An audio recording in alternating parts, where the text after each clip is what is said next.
Attention, attention, la pandémie de Covid-19 n'est pas encore terminée. Le virus circule toujours. Des morts et des cas graves sont régulièrement enregistrés. Que faire pour ne pas contracter le virus?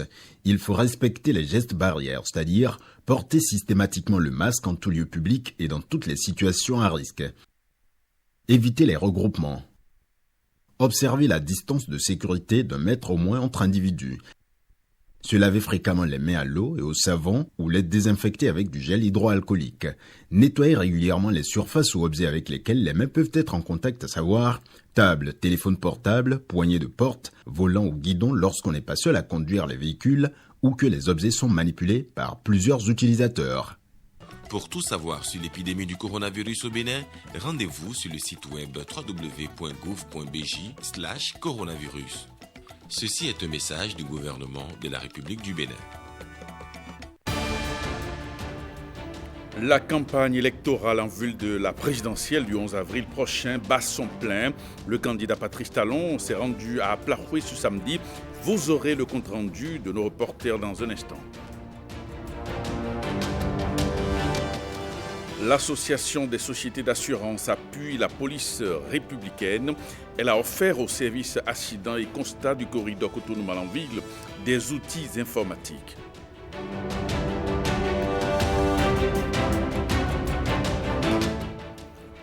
Nous parlerons aussi de cet engagement des entreprises clientes de Ecobank pour la lutte contre le paludisme. C'est au détour d'une table ronde qui réunit les parties prenantes de la lutte.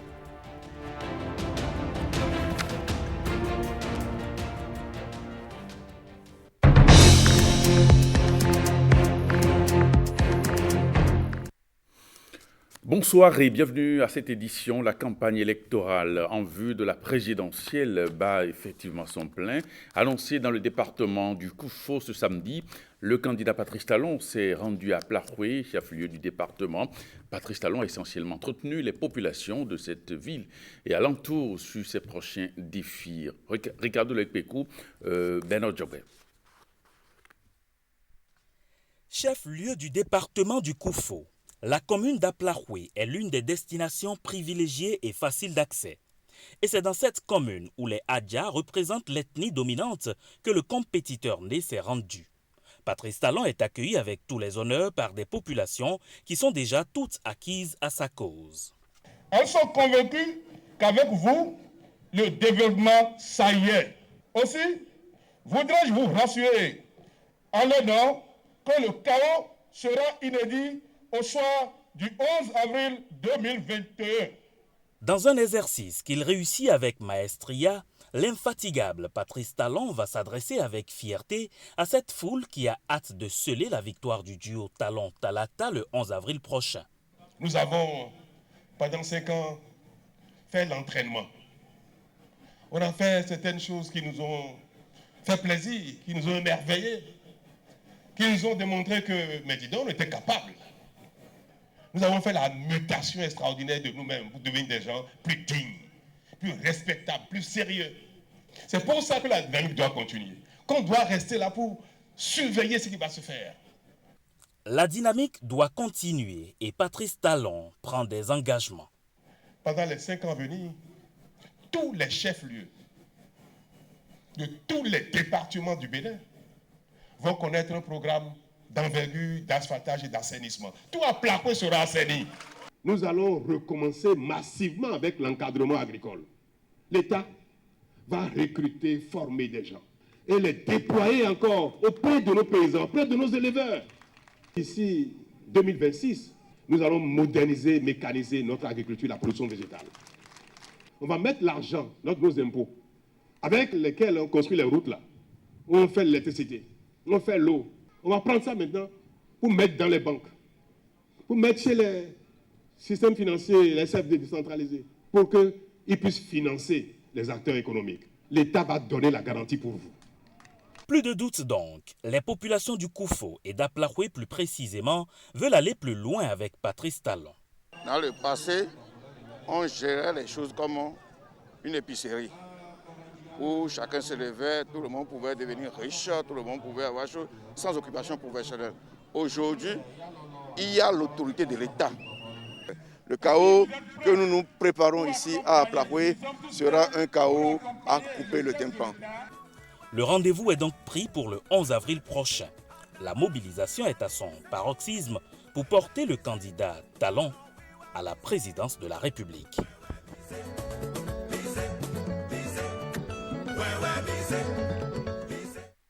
Et pendant ce temps, la colistière de Patrice Talon a été reçue à Ndali. L'ambassadrice de la paix, candidate au poste de vice-président de la République, Mariam Chabi Talata, est allée exposer aux populations les nombreuses raisons qui doivent motiver le choix. On va retrouver sur place Judicaël Ayena d'Orcastito. Au nom de la population de la commune de Ndali, que nous vous souhaitons encore la bienvenue et vous promettons une victoire écrasante au soir du 11 avril. C'est un chaos retentissant au soir du 11 avril prochain que promettent les électeurs acquis à la cause du duo Talon-Talata. L'ambassadrice de la paix, candidate au poste de vice-présidente de la République, aux côtés du président candidat Patrice Talon, expose les nombreuses raisons qui devraient motiver leur choix sur le duo Talon-Talata. Est-ce qu'il faut arrêter le mouvement? Est-ce qu'il faut rompre avec la dynamique? Est-ce qu'il ne faut pas continuer ce qui a si bien commencé? C'est parce qu'il le faut que nous sommes avec vous ce soir. C'est parce qu'il ne faut pas arrêter la construction des routes. C'est parce qu'il ne faut pas arrêter avec l'électrification de nos villes, de nos villages. C'est parce qu'il ne faut pas arrêter avec les stades. Nos jeunes en ont besoin. C'est parce qu'il ne faut pas arrêter avec les marchés. Nos femmes ne doivent plus être exposées au soleil et à la pluie. C'est parce qu'il ne faut pas arrêter avec les cantines.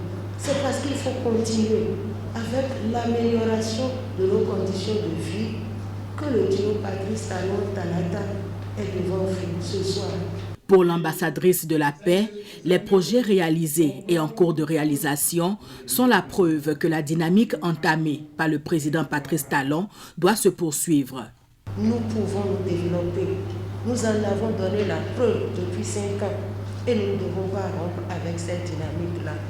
Nous sommes venus vous dire que nous, au niveau de notre duo, contrairement à ce qui se dit par-ci, par-là, nous ne sommes pas contre la démocratie. Parce qu'il y en a qui viendront vous dire qu'ils se battent pour la restauration de la démocratie, qu'ils se battent pour que les libertés soient effectives. Nous n'avons rien contre les libertés, nous n'avons rien contre la démocratie. Ce que nous demandons tout simplement, c'est que, et ce que nous tenons à dire tout simplement aux autres, c'est qu'il faut un minimum de bien-être pour une véritable démocratie. Il faut un minimum de progrès pour une démocratie véritable et authentique. Mariam Chabi Talata Zime Yerima invite également les populations de Ndali et environ à sortir massivement exprimer leur suffrage le 11 avril prochain. C'est seulement à travers l'accomplissement de ce devoir civique en faveur du duo de la continuité que le Bénin pourra se développer davantage. Les partis politiques sont également engagés aux côtés des candidats dans le cadre de la présidentielle. Et à cet effet, le coordonnateur communal de campagne du Bloc républicain pour la campagne électorale du duo Talon-Talata dans la commune de Dangbo, le député Mathias Kouanou, alias Akoma, est allé appeler les populations à voter massivement pour le duo qu'il soutient. Reportage. Il a fallu quitter la terre ferme et traverser le fleuve Ouémé à barque motorisée pour retrouver ceux qui, moins de 2 ans plus tôt, dans les arrondissements de Dekin, Khéti-Houédomé et Kessounou, 3 arrondissements de la commune de Dangbo dans la vallée de l'Ouémé, lui ont accordé leur suffrage à la faveur des législatives de 2019. Le député BR, le Bloc républicain Mathias Kouanou, vient cette fois-ci présenter à ses partisans de la 20e circonscription électorale le duo candidat à la présidentielle de la semaine prochaine qu'il soutient. De 1960 jusqu'en 2016, même tout ce qu'ils ont fait n'atteint pas la réalisation de Talon de 2016 à 2021. Talon est un président opère. C'est un don de Dieu que Dieu nous a envoyé. Et c'est un homme qui a un cœur. Ceux qui ne connaissent pas Talon disent Talon est sévère, Talon est méchant. C'est un homme de rigueur. Parce que sa préoccupation, c'est le développement de ce pays. Il faut qu'on lui accorde 5 ans encore, qu'il fasse 5 ans encore, pour pouvoir mettre définitivement ce pays sur les rails. C'est pourquoi Talon, Talata, on doit voter massivement. Il ne faut pas me revenir.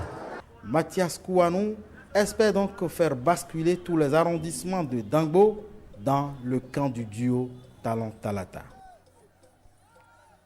Sur le même registre, l'Union progressiste a organisé une sortie à Zinvier ce week-end. Objectif, inviter les populations à voter pour le duo Talon-Talata le 11 avril prochain. Le NEC à Bazaou, Simon Vian.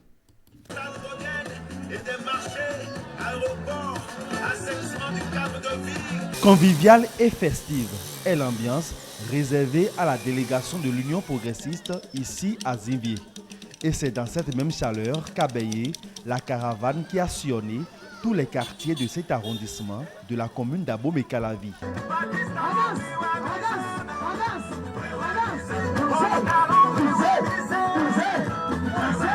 Partout, le mot d'ordre est le même. Si vous votez Talon le 11 prochain, vous êtes en train de voter le développement.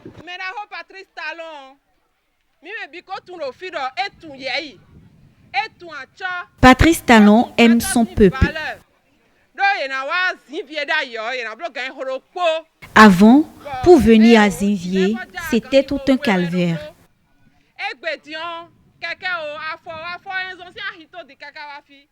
Aujourd'hui, avec la construction de la voie, on vaque rapidement à nos occupations. L'occasion est saisie pour rappeler aux populations de Zinvier les pièces qui peuvent leur permettre de voter. Et si vous voulez voter, on va vous présenter un document pareil. Et avant de vous présenter ce document, on va demander votre pièce d'identité. Soit vous présentez votre pièce d'identité nationale, permis de conduire, carte de RAVIP, carte de l'EPI ou passeport. Même les élèves peuvent présenter leur carte d'identité scolaire. Avec l'Union progressiste, Zinvier se dit acquis à la cause du duo Talon-Talata et attend impatiemment le 11 avril pour exprimer son choix. Présidentielle 2021 toujours, pour le compte de son duo RLC, Irénée Agossa est allé à la conquête du plateau. Igolo Sakete Pobert ont été les points de mobilisation autour de la vague orange. Le point de l'étape d'Igolo dans ce reportage signé Ozia Sounovo Ramatoulawani. Accueil enthousiaste au duo RLC à Igolo. C'est un public sensibilisé à la cause défendue par le duo, celle d'une confiance à retisser entre nations et gouvernants qui rassure Kokwe Agossa de son soutien. À ce jour, le désespoir est vraiment présent dans le rang des jeunes et de toute la population. Le rassemblement d'aujourd'hui est non seulement celui d'un engagement militantiste, mais celui d'un choix délibéré. Le duo corentin Agossa est le duo qui incarne la vraie alternance aujourd'hui. Ainsi motivé, Irénée Agossa galvanise davantage les sympathisants de son duo qu'il pose en justicier de la condition sociale du Béninois, puis désigne le Nigeria comme la source providentielle du miracle économique à réaliser.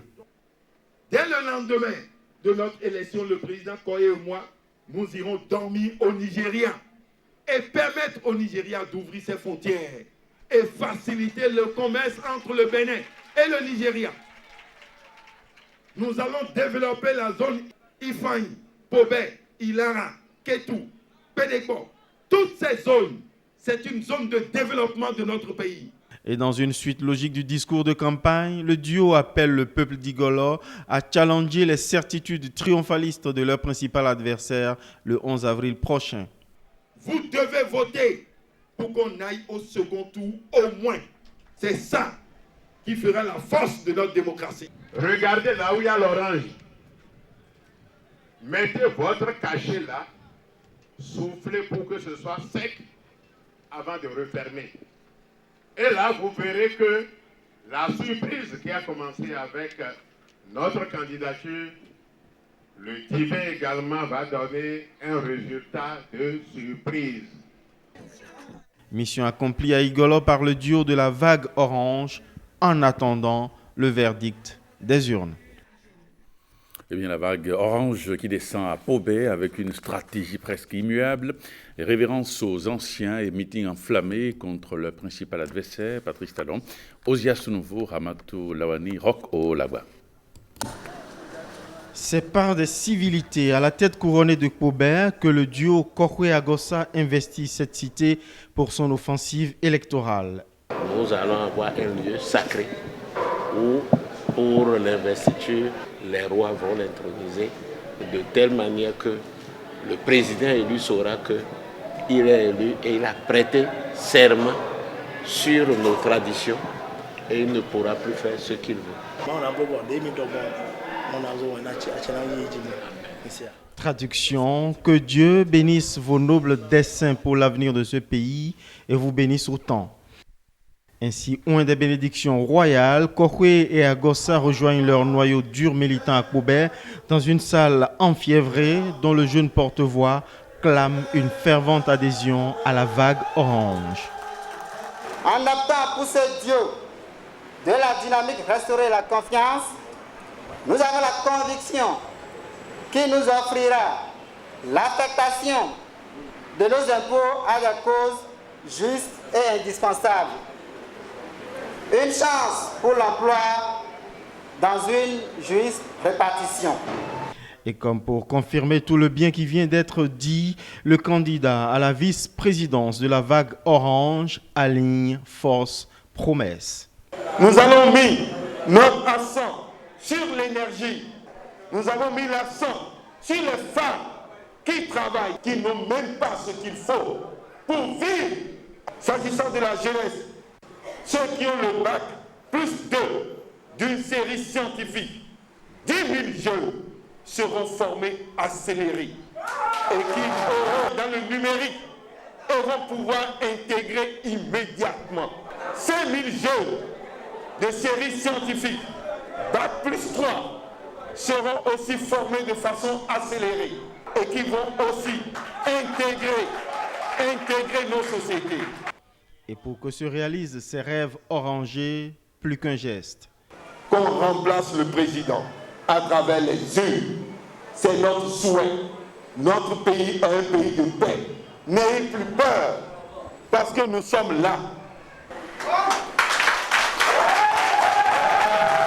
Regardez où se situe le choix.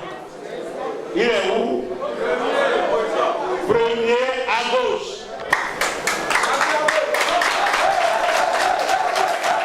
Encore une semaine pour que s'opère la surprise du duo Kokwe-Agossa ou le naufrage d'un exploit électoral. Et puis le duo Soumano-Humpé est également sur le terrain. Il s'active pour conquérir les électeurs. Nous allons vous proposer un coin de voile sur le projet de société de ce duo avec le NEC Agbazaou. Deux anciens ministres de la République ayant servi sous l'ex-président Boni Yayi, le duo Soumano-Humpé se réclame légitimement de l'opposition. Candidat à l'élection présidentielle du 11 avril prochain, ce tandem rêve de l'alternance au sommet de l'État. Nous sommes de l'opposition. Notre mission, c'est de souhaiter qu'il y ait un changement et il y aura changement grâce au peuple souverain qui fera un bon choix. Voter, c'est choisir. Choisir, c'est décider à qui confier le bénin de demain aux autres. Nous pensons que nos amis d'en face, par la ruse et la rage, ils ont gouverné le pays, les populations à travers la peur. Nous allons mettre fin aux 3 R, ruse, rage, radiation. Je peux vous dire que le duo FCB propose pratiquement le contre-pied de ce qui se fait aujourd'hui, dans tous les secteurs. Que ce soit au niveau du secteur économique, où nous constatons aujourd'hui une avancée d'une économie extravertie. Le duo FCB pense au contraire qu'il faut une économie intravertie. Vous allez voir que dans d'autres secteurs comme celui des fonctionnaires de l'enseignement, c'est de mettre fin par exemple à l'aspiranat qui est à court actuellement, c'est de créer de nouvelles conditions de vie pour les travailleurs. Ce ticket présidentiel est vanté aux populations avec une ambition fédératrice, le consensus. Les exilés qui restent encore, moi je les ferai revenir parce que nous avons besoin d'eux. L'erreur humaine. On ne fait pas la politique pour soi-même, on fait pour les autres, avec les autres. Le retour de tous les exilés politiques au pays afin qu'on puisse s'asseoir, revoir les lois chrysogènes et relancer, n'est-ce pas, la démocratie dans notre pays.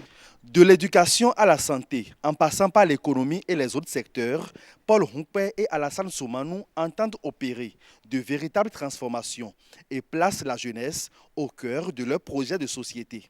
80% des jeunes qui sortent de l'université sont sans emploi. Et ça pose donc le réel problème de l'adéquation entre la formation et l'emploi. Donc dans la vision du duo FCBE, il ne s'agira plus de former à l'université pour former. Il faut former sur la base des besoins exprimés, surtout par le secteur privé. Faire de la jeunesse une jeunesse entreprenante, une jeunesse capable de se prendre en charge, une jeunesse créatrice d'emploi et non une jeunesse qui demande de l'emploi. Et voilà, faire donc une jeunesse qui est en mesure de contribuer au développement de notre pays. Pour atteindre leur fin, les ambassadeurs du parti FCBE ont opté, après les grands rassemblements, pour une campagne de proximité. Nous passons à la phase d'attaque, c'est-à-dire nous sommes en contact direct avec tous nos électeurs. Pour cette deuxième semaine de campagne, le cortège du candidat Soumanou s'ébranle vers la partie septentrionale du pays et son colistier Paul Hunkpe se charge, lui, de conquérir l'électorat au sud.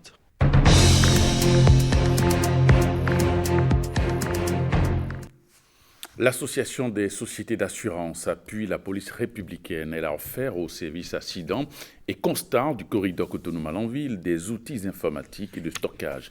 Rebecca Kenyan-Oudé pour les détails. Le tandem assureur. Des outils informatiques au profit des unités de la police républicaine. C'est un don de l'Association des sociétés d'assurance ASA Bénin. Il s'agit surtout pour l'association d'outiller les services en charge du constat lors des accidents de la circulation ou des sinistres afin de renforcer la célérité dans le traitement des dossiers. Le geste vient renforcer le partenariat noué depuis plusieurs années déjà. En effet, l'assurance responsabilité civile automobile commercialisée par les compagnies d'assurance n'a de sens que par le règlement diligent des sinistres nés des accidents de la circulation routière. La pièce maîtresse indispensable dans la détermination des responsabilités encourues par chacune des parties prenante à l'accident reste et demeure le procès verbal établi par l'agent assermenté. La célérité de son élaboration, de sa transmission à l'assureur et de sa conservation constitue pour les autorités en charge des commissariats une préoccupation permanente. Une préoccupation de moins donc pour ces agents de la police républicaine. Chaque unité va recevoir un ordinateur, un onduleur, une imprimante, un scanner et un disque dur STN d'1 Tera. L'Association des assureurs du Bénin vient une fois de plus sacrifier à sa tradition de soutien aux unités de police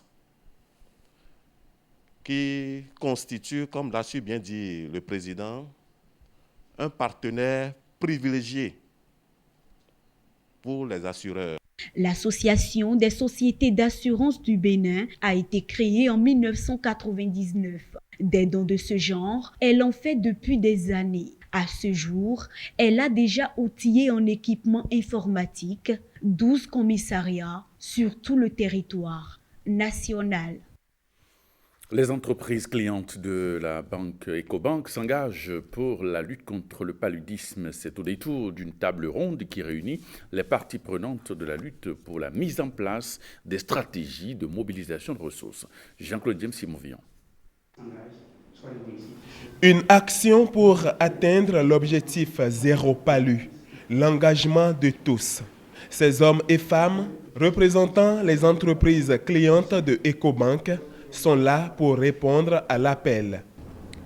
Nous, entreprises du secteur privé, disposons de capacités pour appuyer les efforts déployés par le gouvernement et les communautés. À travers ma voix, Ecobank Bénin réitère son engagement à soutenir les efforts du ministère de la Santé dans la mise en œuvre des politiques de lutte contre le paludisme. Encore une fois, au nom de Speak Up Africa, je voudrais vous remercier et vous dire qu'à notre niveau, nous ne ménagerons aucun effort pour vous accompagner dans le cadre de vos efforts. Des efforts qui, à terme, doivent contribuer à la mobilisation des ressources domestiques. À cette table ronde, les initiatives stratégiques pour cette mobilisation restent le sujet principal. Toute ma reconnaissance à l'ONG internationale et au groupe Ecobank qui prend le lead de la mobilisation des ressources additionnelles au Bénin pour accompagner les activités définies dans une certaine stratégie qui ne trouve pas pour l'instant suffisamment de financement ou pas du tout de financement. L'Afrique continue malheureusement de payer le prix fort du paludisme. Selon l'OMS, pour les 3 prochaines années, plus de 10 milliards de dollars sont nécessaires afin de développer des plans stratégiques pour la lutte contre cette maladie dans 30 pays.